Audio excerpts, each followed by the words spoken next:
Texto de Colossenses capítulo 4, versículo 2 ao 18. Colossenses capítulo 4, versículo 2 ao 18. Eu vou ler na versão NAA, Nova Almeida Atualizada. Diz assim: continuem a orar, vigiando em oração com ação de graças. Ao mesmo tempo, orem também por nós, para que Deus nos abra uma porta à palavra, a fim de falarmos do mistério de Cristo, pelo qual também estou algemado. Orem para que eu torne esse ministério conhecido, como me cumpre fazer. Sejam sábios no modo de agir com os que são de fora e aproveitem bem o tempo. Que a palavra dita por vocês seja sempre agradável, temperada com sal, para que saibam como devem responder a cada um. Quanto à minha situação, Tíquico, o irmão amado, fiel, ministro e conservo do Senhor, lhes dará todas as informações. Eu os estou enviando com expresso propósito de lhes dar conhecimento da nossa situação e de alentar o coração de vocês. Com ele estou enviando Onésimo, fiel e amado irmão, que é da igreja de vocês. Eles contarão a vocês tudo o que está acontecendo aqui. Aristarco, que está preso comigo, manda saudações, e também Marcos, primo de Barnabé. A respeito dele, vocês já receberam instruções. Se ele for até aí, recebam-no bem. Também Jesus, conhecido por justo, manda saudações. Estes são os únicos da circuncisão que cooperaram pessoalmente comigo pelo reino de Deus. Eles têm sido o meu consolo. Epáfras, que é da igreja de vocês, manda saudações. Ele é um servo de Cristo Jesus, que está sempre lutando por vocês em oração, para que vocês se conservem maduros e plenamente convictos em toda a vontade de Deus. E posso testemunhar a respeito de Epáfras, de que muito se empenha por vocês, pelos de Laodiceia e pelos de Herápolis. Lucas, o médico amado, e também Demas manda saudações. Saudem os irmãos de Laodiceia, bem como Ninfa e a igreja que se reúne na casa dela. E depois que esta carta tiver sido lida entre vocês, façam com que ela seja lida também na igreja dos Laodicenses. E vocês leiam também a carta que vier de Laodiceia, e digam a Arquipo: atende para o ministério que você recebeu no Senhor, cumprindo bem a sua tarefa. A saudação é do próprio punho, Paulo. Lembrem-se das minhas algemas. A graça esteja com vocês. Até aí. Vamos orar mais uma vez? Senhor, obrigado, Pai, por esse momento. Obrigado pela Tua graça que nos trouxe até aqui, como a Delma bem disse. Obrigado porque levantamos mais uma manhã pelas Tuas inúmeras misericórdias, pela Tua infinita graça, bondade e amor. Senhor, fala mais uma vez aos nossos corações. As nossas expectativas estão em Ti e nós nos achegamos diante de Ti como aqueles que carecem de nos alimentar da Tua palavra, carecem de conhecer mais quem é o autor e consumador da nossa fé. Então, ilumina o nosso entendimento pelo poder do Teu Espírito Santo. Te pedimos em nome de Jesus Cristo. Amém. Irmãos, fantástico essa finalização de Paulo e a gente poder ler, né, Paulo ali dizendo: de próprio punho eu escrevo a vocês. Nós estamos lendo algo que Paulo escreveu há milhares de anos atrás. Há mais aí de 1000 anos atrás, mais de 2000 anos atrás, aí podemos ler esses escritos como essa própria carta de Paulo. E é fantástico a gente ver que Deus usou homens naquela época e ainda continua usando hoje, para que possamos conhecer da sua palavra. Paulo ele começa a tratar aqui, a ideia central desses versículos que nós vamos expor essa noite, é a vida cristã madura. Ela se expressa em algumas áreas: a dependência de Deus, o testemunho ao mundo, na comunhão com a igreja e na fidelidade ao chamado. Vou repetir: a vida cristã dos cristãos que estão em Cristo Jesus maduros, ela se expressa na dependência de Deus, no testemunho ao mundo, na comunhão com a igreja e na fidelidade ao chamado. Paulo e nós expomos aqui ao longo de domingos, desde o combate às heresias que entravam na igreja de Colossos, como o gnosticismo, como Cristo e mais obras. Falamos sobre a supremacia de Cristo, tudo por Ele, por meio dEle. Ele governa sobre todas as coisas, Ele é a primazia de todas as coisas. Cristo é quem governa céus e terra. Nada teria acontecido, nada teria sido criado senão por Ele e para Ele. Falamos sobre a velha natureza e tudo aquilo que nós devemos abrir mão, como a imoralidade sexual, as coisas que tomam o nosso pensamento, que não convém, e tudo aquilo que nós devemos rejeitar, assim como aquilo que devemos cultivar. Falamos sobre as virtudes do novo homem e as vestes do velho homem, ao ponto que chegamos nas repercussões práticas, no final do capítulo 3, ali, como tudo que façamos, seja comer, beber, falar, tudo que façamos, seja para a glória de Deus. E Paulo inicia ali falando sobre como esse evangelho, ele muda a nossa vida de dentro para fora. Ele transforma quem somos, ao ponto de repercutir na vida prática do lar. Como educamos os nossos filhos, como tratamos as nossas esposas. Se o evangelho adentrou o nosso coração, como eu, marido, me comporto, como eu vivo a minha vida na prática, amando as nossas esposas como Cristo amou a sua igreja. Como as esposas devem se submeter aos seus maridos, como devemos educar os nossos filhos, como nos comportamos como funcionários, como patrões, como pessoas que estão inseridas em todas essas áreas da vida. E Paulo finaliza aqui, dando alguns conselhos finais sobre a essência da vida cristã.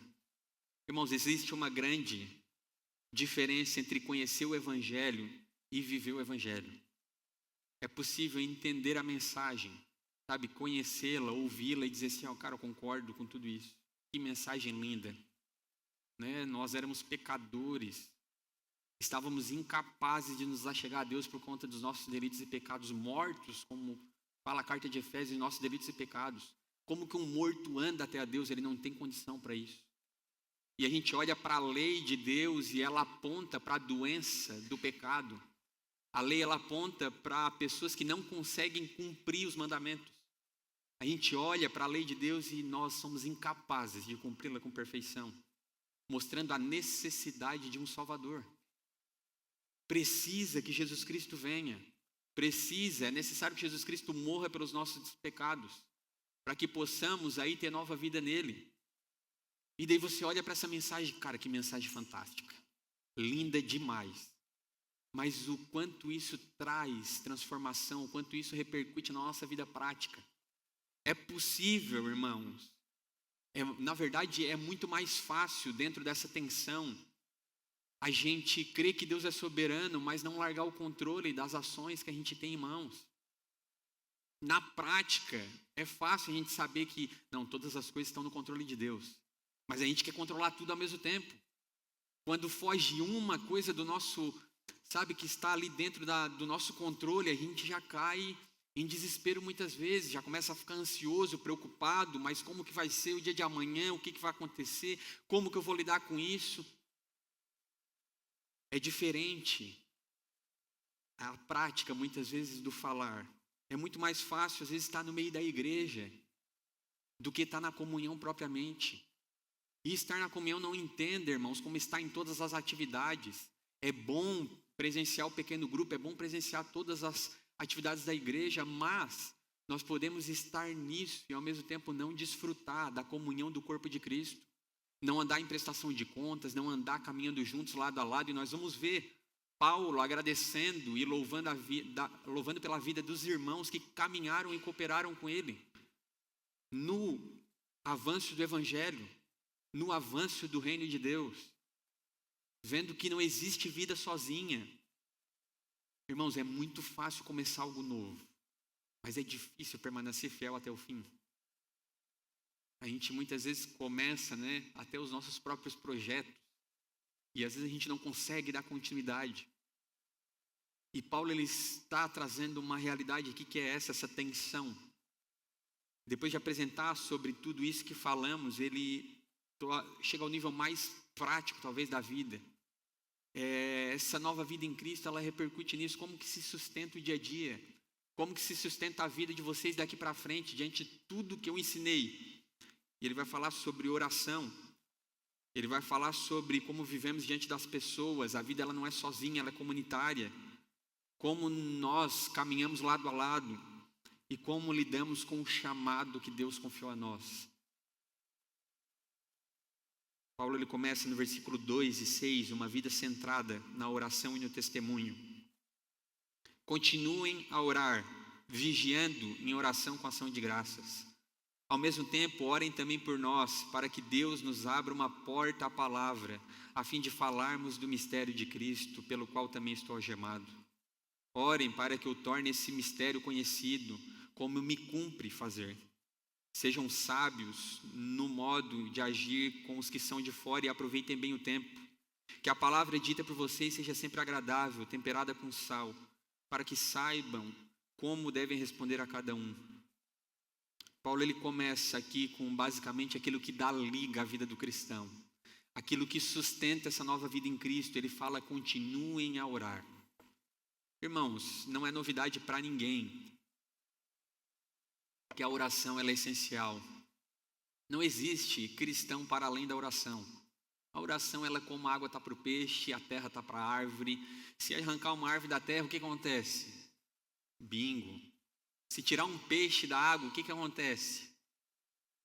Se tu encontrar um cristão nessa vida que não ora, o que aconteceu com esse cara? Senão a decadência espiritual ao ponto de nos levar à morte. Não existe um cristão que não ora. Existem cristãos que lidam com a dificuldade muitas vezes de orar, né? O próprio pregador conhecido como Paul Washer, ele fala: meus irmãos, nós travamos uma luta diária contra a nossa carne, contra as nossas dificuldades, contra a nossa tendência muitas vezes de não querer depender de Deus, o senso de autonomia, muitas vezes de levantar de manhã cedo e ir para os nossos afazeres. Por quê?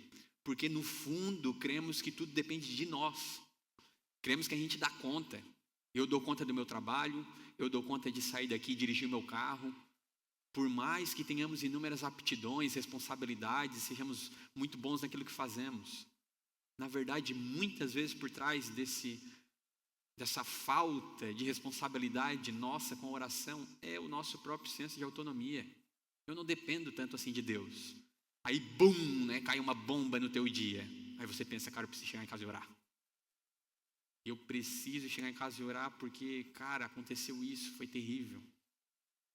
Infelizmente é a nossa realidade. E Paulo ele diz aqui: continuem. Essa palavra em outras traduções ali como a Ara vai dizer perseverem. Perseverem em oração, continuem prosseguindo. A oração ela não é um complemento da vida cristã, irmãos. Não é mais alguma coisa: pô, me tornei crente, agora eu posso orar, olha que coisa legal. Eu jogo bola, eu oro, eu surfo, eu vou para a igreja. Que bênção. A oração não é mais um item da sua agenda, não é mais um complemento, ela é o sustento da nossa vida diária. É o que nos mantém caminhando bem. É o que nos mantém conectados a Deus. É a forma que Ele nos deu de nos relacionarmos com Ele. A sua palavra nós aprendemos sobre quem Ele é e o que Ele diz. Mas a nossa oração é onde apresentamos as nossas petições, os nossos medos, os nossos dilemas, as nossas fraquezas. Oramos atentamente pelas necessidades nossas, da igreja, dos nossos irmãos. A oração é o que nos mantém de pé, irmãos. É a expressão mais importante dessa nova vida. Essa nova vida que temos em Cristo Jesus, ela não se sustenta. Não existe alguém que conheça a Deus sem se relacionar com Ele. Talvez nós conhecemos de ouvir falar. Talvez Ele é o Deus dos nossos pais. Talvez Ele é aquele Deus que aquele pastor apresentou para mim. Mas Ele precisa e deve ser um Deus relacional, no qual você sabe que você pode chegar hoje à noite à sua casa e para quem que você vai apresentar os seus medos? Legal, você pode compartilhar com a sua esposa, com o seu marido. Pô, amanhã vai ter isso, lá no trabalho, algo muito desafiador, eu estou meio nervoso, ansioso. Mas a quem você tem para recorrer? Que pode te fortalecer, te trazer paz mesmo em meio às dificuldades. Que pode tirar toda aquela ansiedade que está ligada à aceitação dos homens muitas vezes.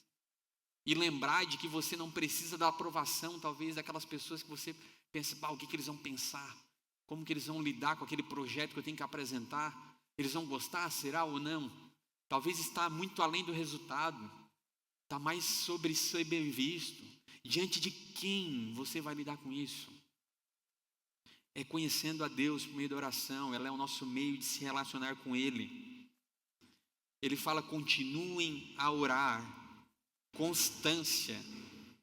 Continuem a orar é constância, é continuidade, é insistência. Irmãos, quantas vezes a nossa vida é moldada pela inconstância? Quantas vezes a nossa vida de oração ela é altos e baixos, né? É um dia orando, 17 sem. Sabe, 3 meses eu estou voando, eu estou na bênção, cara. Pô, tu não sabe como eu estou bem. E depois, né, 6 meses de tristeza, de abatimento. Irmãos, a gente precisa buscar ter constância. Tu não consegue levantar todo dia para trabalhar? Ou você é assim no trabalho também? Pô, hoje eu não vou, né, cara, eu estou legal. Mas daí, e o do patrão? Não, o patrão ele sabe, né, cara? Às vezes a gente está meio cansado. Vou ficar 2 mesinhos sem ir, só para ver o que dá. Você sabe qual que vai ser o resultado.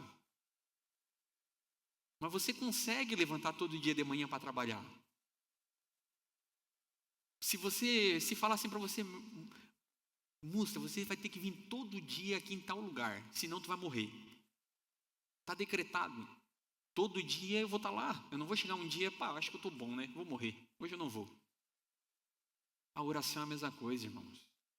Ela não é só a nossa fonte de vida, mas é a nossa fonte de relacionamento com o nosso Deus. É como o conhecemos, como nos tornamos amigos.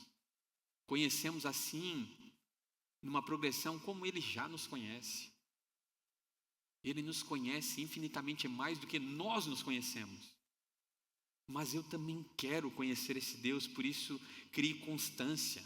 Aplique-se na oração. E ele segue ainda dizendo, o primeiro ponto ali, né, a persistência. O segundo ponto, vigiando em oração. Essa oração ela precisa ser persistente. Ela precisa ser perseverante. E ela precisa ser uma oração em vigilância. Sabe, orar não é apenas aqui uma vigilância no sentido acordado fisicamente, né? Apesar de que muitas vezes a gente precisa, né? Tem gente que às vezes está orando lá no final do dia, só ora a hora que o sono, né? Vai ver a série, vai fazer não sei o quê, vai deixar para o último segundo do dia e você já está, Deus, abençoa Deus. Não fala nada com nada. É necessário estar acordado fisicamente, mas essa vigilância é estar atento às nossas orações, é não ser algo mecânico. Quantas vezes nós estamos orando ali mecanicamente? Quantas vezes estamos orando ali, repetindo talvez as mesmas coisas, desatentos ao nosso dia a dia, às nossas necessidades, às necessidades da igreja, ao período que estamos vivendo, à própria vontade de Deus. Talvez ali, naquele dia, orando pelo resultado de não sei o que, enquanto teria estar orando por outra coisa X. Atento, vigilante. Você está se chegando diante de Deus, por o que eu oraria hoje, né? Aí você olha para o dia, para as coisas que estão acontecendo ao seu redor, na sua própria vida, as necessidades dos irmãos, da própria igreja, de colegas do trabalho. Você tem inúmeros motivos ali para orar se você estivesse vigilante. Mas muitas vezes estamos desatentos. O que nos faz orar repetidamente, talvez, por coisas que nós não precisaríamos. E o terceiro ponto, persevere em oração com consistência, vigilância e ação de graças. É impressionante o que Paulo está dizendo aqui, porque quem escreve aqui está preso, né, irmãos? Imagina, né, ele falando aqui, irmãos, sejam perseverantes, vigilantes e gratos. Olha aqui que vida boa. Preso, irmãos. Orando para que nós possamos, assim como esses irmãos da igreja de Colossos, perseverar vigilantes em ação de graças. Paulo ele não está num momento confortável da sua vida aqui. Ainda assim é uma vida marcada por gratidão. Por quê, irmãos? O que faz uma pessoa assim viver com o coração grato? Porque a vida do cristão ela não é guiada pelas circunstâncias, mas pela compreensão de quem Deus é. É isso que viver uma vida com Deus faz por meio da vida de oração, é compreender quem Deus é. E Paulo ele olha para Deus não por estar preso, não. É um olhar saindo dele mesmo e se voltando para Deus, ele percebe, olha como Deus é bom. Olha como Deus é maravilhoso, eu já tenho a salvação, eu estarei naquele grande dia com Ele. Olha o que ele fez, ele faz e ele vai ainda fazer. É um milésimo de segundo olhando para quem Deus é, o nosso coração seria cheio de gratidão. Olha tudo que Ele tem nos dado, o privilégio da nossa vida muitas vezes de termos filhos e inúmeras coisas que Ele, bênçãos ao longo da vida que Ele tem nos dado. O próprio fato, como a Delma falou, de acordarmos essa manhã já seria o suficiente para se encher de gratidão. Então Ele fala, sejam gratos. E Ele amplia o foco da oração ali dizendo, no versículo, orando também por nós. E isso aqui é significativo. Porque Paulo ele fala que nós devemos perseverar em oração e ele pede pela oração desses irmãos. Paulo ele traz uma realidade aqui do que é maturidade, irmãos. Não existe cristão que anda sozinho, não existe cristão que não precisa uns dos outros. Não existe uma vida individual nem para Paulo, quanto mais para mim e para você. Muitas vezes olhamos para um homem tão maduro quanto ele e pensamos, cara, como que deveria ser Paulo, né? Ele deveria ser um super-herói. E olha o que Paulo faz aqui. Irmãos, não esqueçam de orar por nós. As orações de vocês nos sustentam. As orações de vocês nos mantêm de pé. Orem por nós. Continuem perseverando nas suas orações, mas orem também por nós. A dependência da oração dos nossos irmãos. Não existe independência espiritual, não existe de quem caminha sozinho. E Paulo nos traz essa realidade aqui. E o motivo principal da sua oração, orem também por nós, para que Deus abra uma porta à palavra, a fim de falarmos do mistério de Cristo, pelo qual também estou algemado. Orem para que eu torne esse mistério conhecido, como me cumpre fazer. É interessante porque Paulo ele pede para que possamos orar uns pelos outros, aqui como esses irmãos orem por ele. E ele não está pedindo, irmãos, orem para que venha um anjo aqui, abra as cadeias, segue os centuriões, os guardas, e eu possa vazar daqui dessa prisão. Orem para que eu não seja decapitado logo mais. Ele não ora por conforto, ele não ora tão pouco por talvez uma mudança da sua realidade. É impressionante como ele preso e talvez destinado ali à morte em algum momento. Ele ora para que Deus abra a oportunidade da pregação do Evangelho, para que eles possam ter a oportunidade de falar, enquanto eles têm tempo, do Evangelho que salva vidas. Irmãos, isso aqui é loucura. Porque nós olhamos para nós, irmãos, qual é a última vez que nós oramos para que Deus nos dê a oportunidade de falar da sua palavra? Qual foi a última vez que a gente levantou, Senhor, hoje me dá uma oportunidade lá de falar do teu Evangelho no trabalho? Aquele cara, eu estou vendo que ele está facinho, ele está querendo. Ou talvez aquele irmão com coração duro. Senhor, me dá a oportunidade de falar do Evangelho para aquela pessoa. Porque só a pregação do teu Evangelho pode trazer nova vida aos mortos. Então, que eu possa levar transformação também para aquelas pessoas lá. A fim de falar dos mistérios de Cristo, pelo qual também estou algemado. Orem para que eu torne esse ministério conhecido, como me cumpre fazer. Não apenas fidelidade, ele fala ali como me convém fazer, como me cumpre fazer. Nós oramos para que Deus nos dê oportunidades, mas que também possamos falar com clareza, coragem e sabedoria. Muitas vezes a gente até recebe algumas oportunidades de falar do Evangelho, mas eu lembro de um testemunho antigo de um rapaz e ele orava por oportunidade de falar do Evangelho para os seus pais.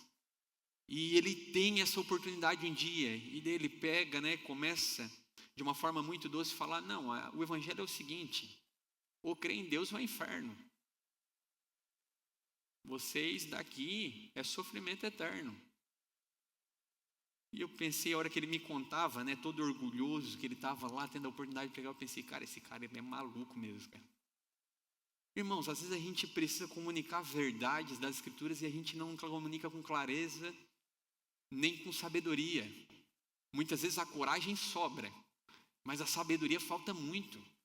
E o que acontece dentro dessas oportunidades? A gente prejudica a comunicação do Evangelho. Muitas vezes a gente não faz o papel de carteiro, de entregar apenas a mensagem, deixar que o Espírito Santo trabalhe. A gente muitas vezes é uma pedra de tropeço em meio à comunicação do Evangelho. Ore para que Deus nos dê as oportunidades como Paulo, mas também haja com sabedoria. Também ore para que Ele nos dê graça para pregar aos nossos familiares. Talvez vai ter agora o almoço de Páscoa num domingo, e você vai ter a oportunidade de orar. Aí você pensa, agora eu vou dar aquela oração, né? Vou acabar com o negócio aqui. Vai ser aquele almoço que ninguém vai esquecer. Irmão, você tem uma oportunidade de falar da sua fé pela primeira vez, talvez dentro da sua família. Você encontrou aquele tio que tu não vê há 10 anos. Sabe, ora um Pai Nosso ali que todo mundo sabe orar. E depois, se tiver oportunidade, né, agradece a Deus pelo tempo que vocês estão juntos ali. Pega alguém despercebido num canto, uma hora ali que orou o Pai Nosso, estava chorando aquele meu tio lá. Vou pegar ele de canto agora. Aproveite das oportunidades. Comunique com sabedoria, com clareza. Seja um instrumento na mão de Deus. Olhe mais para as pessoas que estão ao seu redor, para a missão de Deus nessa terra do que para você mesmo. Estamos falando de Paulo preso. Ele não ora pela sua libertação ou tampouco por conforto, e sim pelas pessoas que ele pode ainda pregar.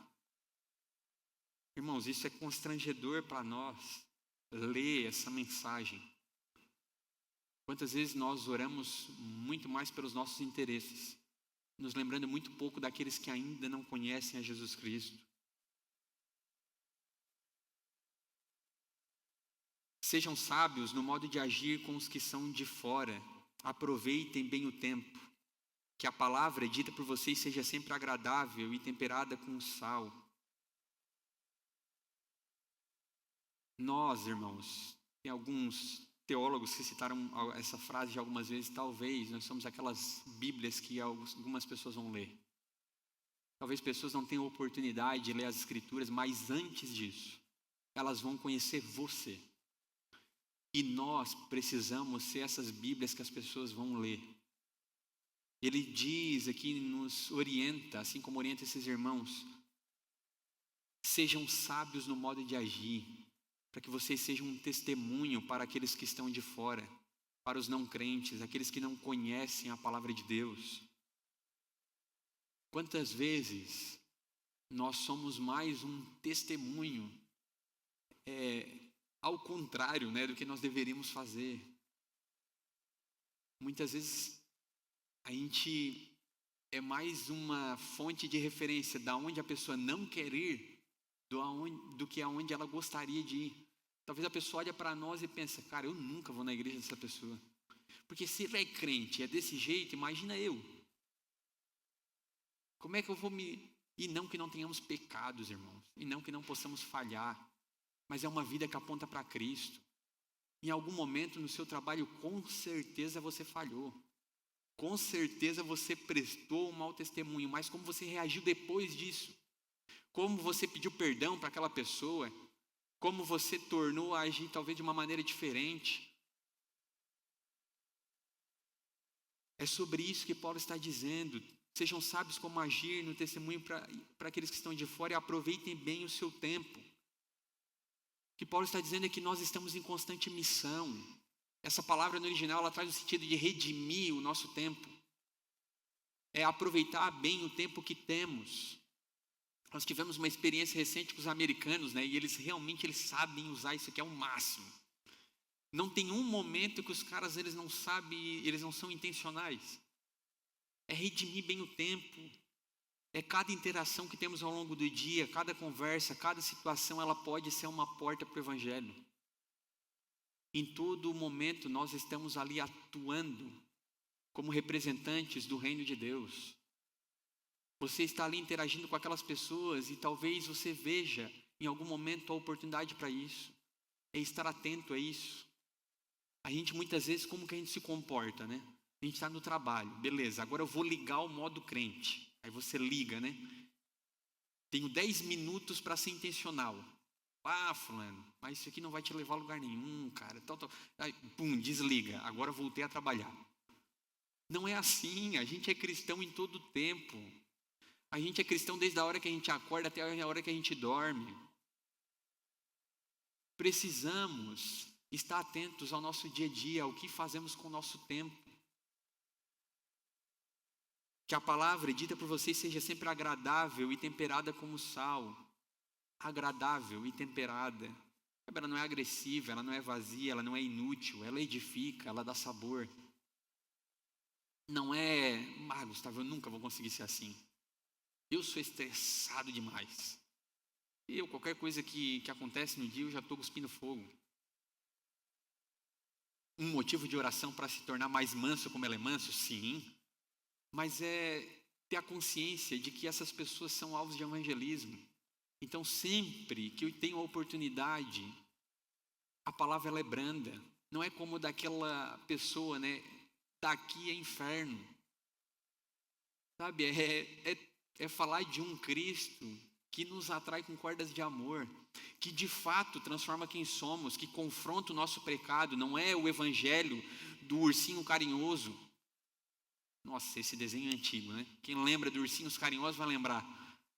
Não é aquele arco-íris e descendo do ursinho para tudo que é lado. Não, o evangelho ele confronta sim o nosso pecado. É uma espada que fere o nosso coração. Mas é como Agostinho mesmo fala: o Senhor feriu o meu coração e desde então te amei.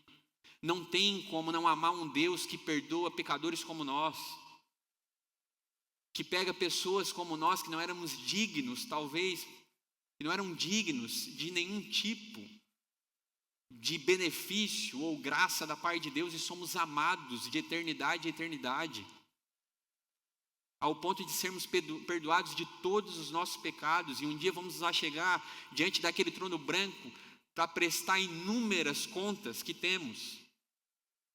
E no fim de tudo, aquele pendrive passando no telão, como alguns dizem, Cristo vai dizer: isso aqui está na minha conta, justificado, dado como justo, porque existe o meu sangue sobre ele, e graças a Deus por isso. Temperados no seu falar, irmãos, para que saibam como devem responder a cada um. Paulo ele nos traz aqui a dependência de Deus e o testemunho diante do mundo. Não existe vida cristã saudável sem oração constante, e não existe testemunho eficaz diante do mundo sem uma vida coerente. Muitos querem às vezes impactar as pessoas que estão ao seu redor, mas não dependem de Deus. Muitos querem falar de Deus, mas não vivem com Deus. Irmãos, uma frase que é relevante é: uma vida que não fala com Deus, ela não terá o que dizer ao mundo. Não é do Luiz Hermínio, é de minha autoria, mas serve muito bem. Uma vida que não fala com Deus, ela não terá o que dizer ao mundo. Que possamos viver constantes, vigilantes, diante de Deus, na medida que Ele nos transforma, assim como buscamos também dar um testemunho diante do mundo. Amém? Estamos juntos? Versículos 7 ao 14, nosso segundo bloco, caminhando para a nossa reta final, uma vida conectada ao corpo, pessoas e relacionamentos. Quanto à minha situação, Tíquico, irmão amado, fiel ministro e conservo no Senhor, lhes dará todas as informações. Eu o estou enviando com o expresso propósito de lhes dar conhecimento da nossa situação e de alertar o coração de vocês. Com ele estou enviando Onésimo, o fiel e amado irmão que é da igreja de vocês. Eles contarão a vocês tudo o que está acontecendo aqui. Aristarco, que está preso comigo, manda saudações. E também Marcos, primo de Barnabé. A respeito dele, vocês já receberam instruções. Se ele for até aí, recebam-no bem. Também Jesus, conhecido por justo, manda saudações. Estes são os únicos da circuncisão que cooperaram pessoalmente comigo pelo reino de Deus. Eles têm sido o meu consolo. Epáfras, que é da igreja de vocês, manda saudações. Ele é um servo de Cristo Jesus que está sempre lutando por vocês em oração, para que vocês se conservem maduros e plenamente convictos em toda a vontade de Deus. E posso testemunhar a respeito de Epáfras, de que muito se empenha por vocês, pelos de Laodiceia e pelos de Hierápolis. Lucas, o médico amado, e também Demas, manda saudações. Paulo, ele cita aqui diversos irmãos que cooperaram com ele durante a caminhada. Não existe carreira solo, irmãos. Calma que não vai cair a parede aí, tá, irmãos? Hoje parece que eles estão um pouco mais empolgados do que o normal. Não é carreira solo, irmãos. Ele cita inúmeros irmãos que cooperaram com ele na caminhada do Evangelho. E ele começa falando aqui sobre esse irmão aqui, esse nome, né, muito comum, Tíquico. Irmão amado, fiel ministro e conservo no Senhor. 3 expressões para descrever um irmão. Um irmão amado, fiel ministro e conservo. Era alguém que era confiável. Era alguém que mostrava ali um caráter relacional. Alguém que cooperou com Paulo nessa missão. E ele fala que ele estava enviando esse para alentar o coração deles. Esse irmão amado, fiel e conservo, ele era alguém que estava indo para dar suporte àquelas pessoas. Ele estava indo lá para edificar, encorajar, sustentar aqueles irmãos. E isso aqui nos lembra o quanto nós e a igreja precisa desse tipo de pessoa. Cooperadores, fiéis, ministros fiéis, irmãos amados. Ele estava viajando até aqueles irmãos que muitos, talvez eles mesmos, como o próprio Paulo, nem conhecia os membros daquela igreja de Colossos. Envia esses irmãos para que ele possa ir lá, um irmão que estava indo lá edificar, consolar e ser suporte para esses irmãos.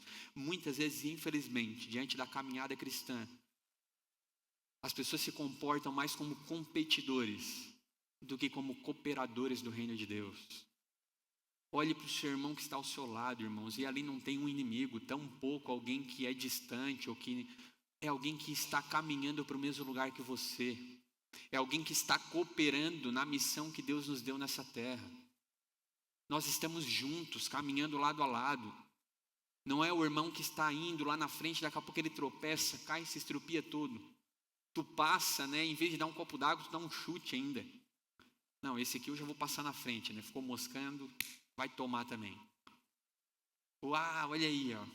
Esse aí não tinha como não cair, né? Não tinha como não ser diferente. Sempre foi arrogante. Irmãos, cooperadores. Sejamos como esse irmão Tíquico, encorajadores uns dos outros, sustentam uns aos outros, ao ponto de sermos reconhecidos por cooperadores como Paulo, de um irmão amado, um irmão fiel, um conservo do reino de Deus. E ele fala com ele, eu também estou enviando Onésimo, o fiel e amado irmão que é da igreja de vocês. Para quem leu a carta de Filemon, né, Onésimo, aquele escravo fujão, esse aqui era uma tranqueira. O que Paulo está fazendo aqui vocês lembram de Onésimo? Aquele que roubou Filemon e viajou para Roma e agora está preso aqui comigo? Eu estou enviando aquele que é escravo e fugiu. E para quem lembra da carta de Filemon, né, Paulo ainda pega e fala para Filemon, Filemon, agora ele não é mais seu escravo, ele é um irmão amado. Tu não só vai não matar ele, que é o teu direito, como tu vai tornar ele livre. O evangelho tem um custo e vai te custar no bolso, porque ele é útil. Sabe aquele inútil, ladrão, jaguarão? Agora ele é útil. Era isso que significava o nome Onésimo, útil. E é isso que Paulo diz a Filemon, agora ele é útil. É incrível aqui Paulo trazendo o relato de Onésimo, como Deus, ele transforma a vida das pessoas. Sabe aquela pessoa, né, que era um jaguara no passado, como vários aqui, nós não somos mais definidos pelaquela nossa antiga vida. Pela graça de Deus, hoje nós somos definidos pela nossa nova realidade em Cristo Jesus. A nossa nova vida em Cristo Jesus. Ontem eu estava conversando com um amigo meu de 20 anos atrás. E com outro cara, e ele, não, eu conheço o Gustavo desde aí, calma lá. Desde aquela época famigerada, né? Mas graças a Deus eu não sou mais aquele homem. E não é aquilo que me define mais. Fez parte da minha história e glorifica a Deus quem eu era e quem eu me tornei. É para a sua glória. Mas hoje é lindo ver como nós estamos diante de Deus assim como está Onésimo. Fiel e amado irmão que é da igreja de vocês, recebam ele aí.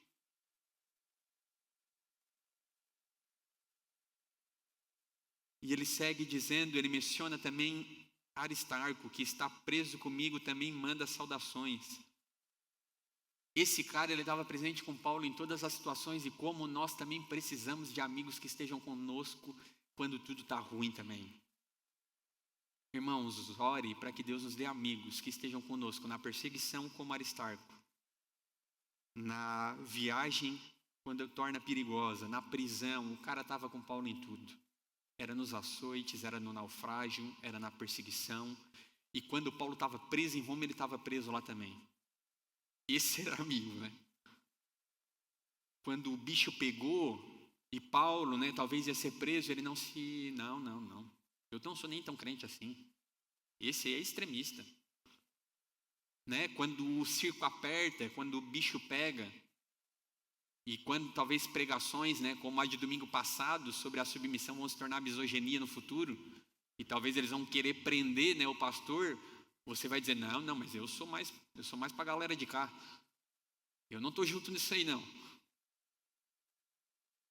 Irmãos que permanecem firmes, mesmo quando tudo vai mal. E ele cita também Marcos, primo de Barnabé. Se ele for até aí, recebam-no bem. Para quem lembra bem da história de Marcos, eles tiveram uma discussão um pouco acalorosa. Procurem na Bíblia depois, né, como o autor ele traz essa menção, mas na verdade aqui é o que bem indica é que eles saíram na porrada. Paulo e Marcos, o bicho pega. Eles se brigam e Marcos era imaturo, deixa a missão. E Paulo depois ele busca Marcos novamente. Ele fala para Barnabé, traz Marcos, porque ele é útil. E ele vem e se une à missão, porque nem sempre, né, nós vamos estar do lado, caminhando com pessoas que só quem a gente quer. Não, no céu vai ter só quem eu quero, né? Vai ser quem eu gosto. Muitas vezes a gente caminha com pessoas diferentes, com pessoas que talvez não concordam com tudo que a gente fala. Vamos nos questionar, será que está certo isso mesmo? Eu já não gostei desse cara aqui, pergunta demais. Mas será que isso é verdade? Aí tu mostra na Bíblia, né? Ele, mas eu não concordo. Aí o teu problema é com Deus. Aí também já está discordando, é dele, não é de mim. A gente vai ter cooperadores do evangelho assim como Marcos. E se ele for até aí, recebam-no bem, é o que Paulo diz. Mesmo um cara que abandonou a obra, mesmo um cara que em algum momento falhou, deixou a galera na mão, há restauração para esse cara. Ele pode voltar a ser útil. Não é porque em algum momento da jornada a gente deixou a desejar que a gente foi desprezado e agora pronto, né? Acabou para ti. Há esperança para nós, essas muitas vezes aquelas ovelhas desgarradas, né? E ele cita um homem chamado Jesus Justo. E fala que todos estes da circuncisão que ele citou, entre todos aqueles irmãos, estes têm sido o meu consolo. Paulo ele cita aqui na tradução, aqui em algumas traduções é o meu remédio, o meu unguento, eles são o meu alívio. Paulo ele lembra que todos esses irmãos, eles têm sido o seu consolo na dificuldade. Irmãos, caminhar e servir a Cristo com fidelidade, existe um custo nesse mundo. E assim como Paulo, nós precisamos não só ser gratos, mas orar para que Deus nos dê bons amigos.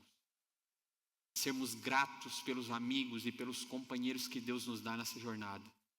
Porque nos dias de luta, de tribulação, nos nossos sofrimentos, muitas vezes esses amigos são os nossos remédios, são o nosso alívio, são o nosso consolo. E ele cita Epáfras, esse sempre lutando por vocês em oração. para que vocês se conservem maduros e plenamente convictos. Lucas, o médico amado, e também Demas. Assim como Epáfras orava por esses irmãos, o mesmo Epáfras da igreja de Colossos, que vai até Paulo em busca de orientações a tudo que eles estavam vivendo na igreja de Colossos, viaja até Paulo na prisão, correndo o risco de ser preso, correndo o risco de ser morto, por amor da vida daqueles irmãos que estão lá naquela igreja em Colossos. É aquele que continua orando por esses irmãos. Para com que finalidade? Para que eles se conservem maduros, plenos e convictos. A maturidade da igreja, ela não acontece por acaso. Irmãos, se nós continuamos caminhando, muitas vezes tem pessoas que oram incessantemente por nós. E nós possamos zelar com o mesmo amor que Epáfras tinha por esses irmãos. É olhar para a igreja de Cristo e saber que é a igreja do meu Jesus Cristo. Não é a denominação Y, X, ou o pastor que é o dono da igreja, coisa do tipo, não, ela é a igreja de Cristo. Ele é o supremo pastor. É por ela que zelamos, é por ela que oramos.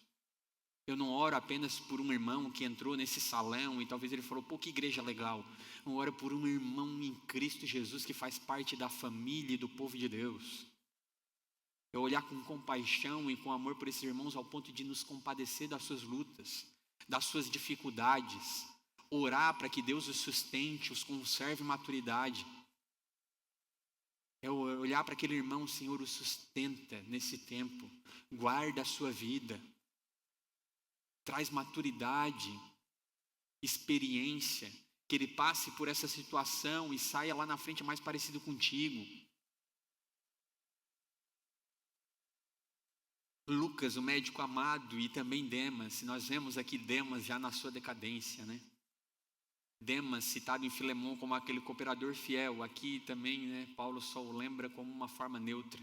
Não sabemos ao certo, mas é o mesmo Demas que ele vai falar em Timóteo, que é aquele que o abandonou porque amou mais o presente século.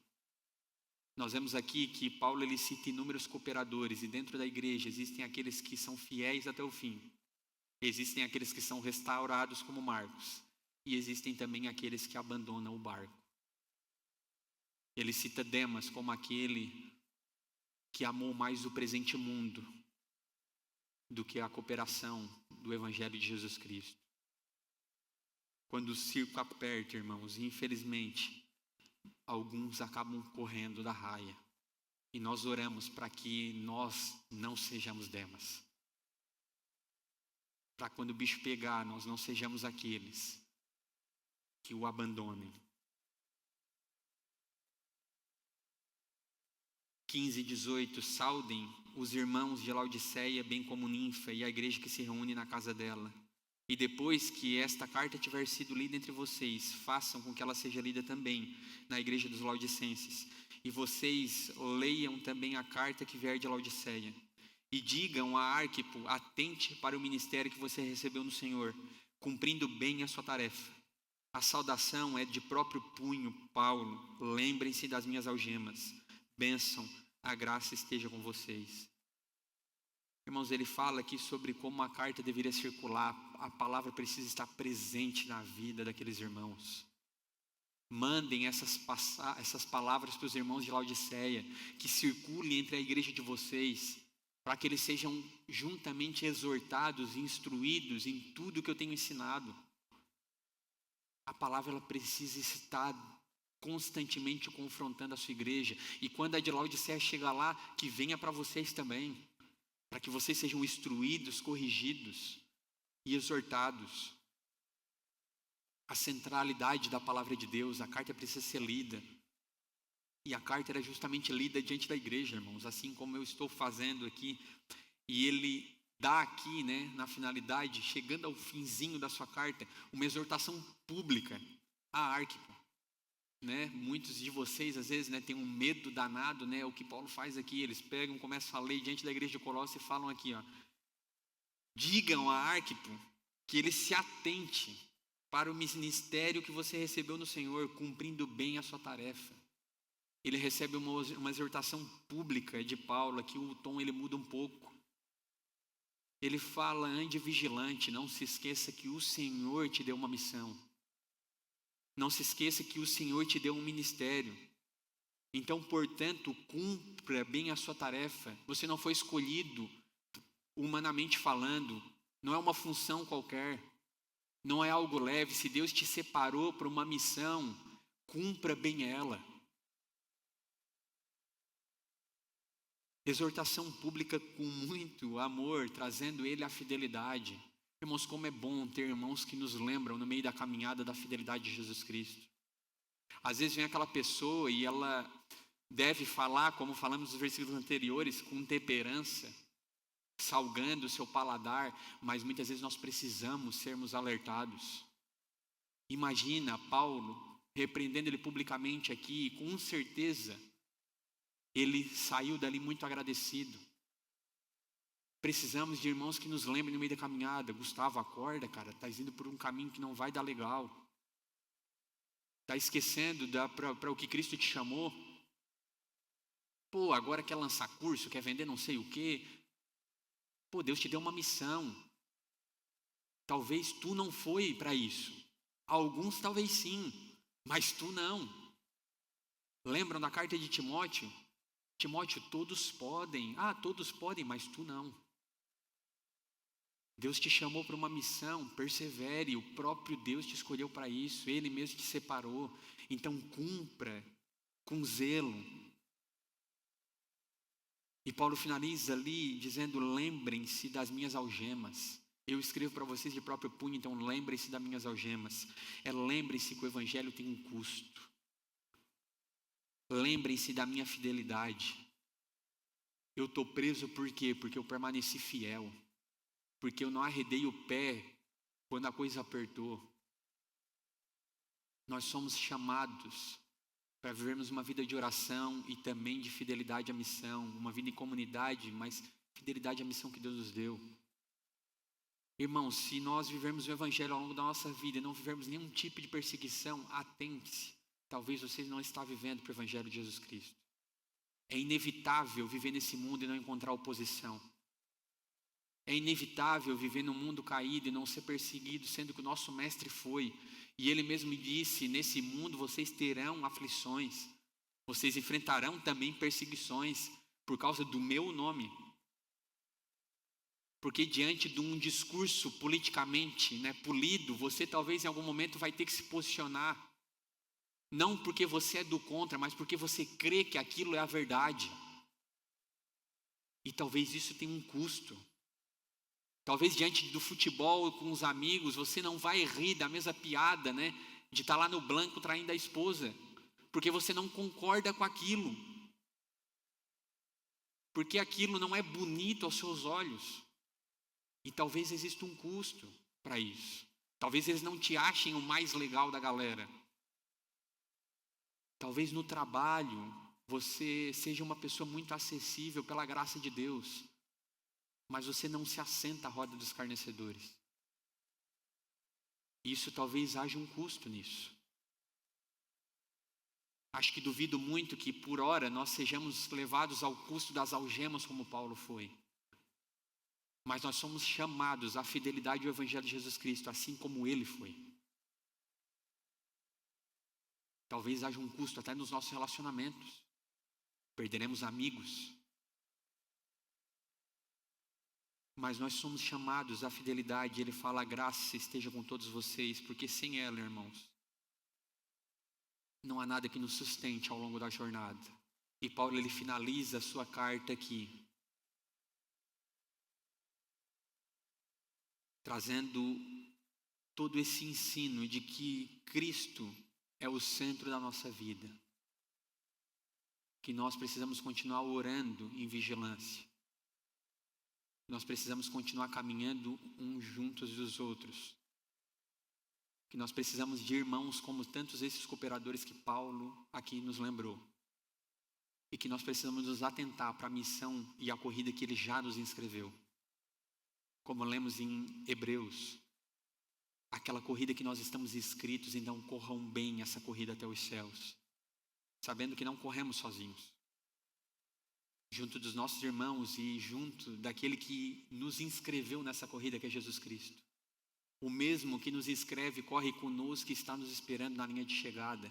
Então que possamos correr bem a corrida que nos foi proposta. Lembre-se que se o Evangelho Cristo te transformou, assim como transformou a vida dos irmãos de Colossos, você vive uma nova vida em Jesus Cristo. Redima o seu tempo, aproveite bem das oportunidades. Ore para que Deus lhe dê a oportunidade de falar do Evangelho que traz vida aos irmãos. E encorajem uns aos outros. Ore pelos seus irmãos. Lembre-se deles, estejam atentos. Porque quando Cristo for o centro, a oração ela deixa de ser obrigação. Ela se torna uma necessidade em nossas vidas, um prazer, um deleite. O tempo deixa de ser desperdício, ele se torna oportunidade. As pessoas deixam de ser meios e se tornam alvos do amor de Deus por meio das nossas vidas. E a vida ela deixa de se tornar apenas um momento comum e se torna uma missão de Deus nessa terra. Amém?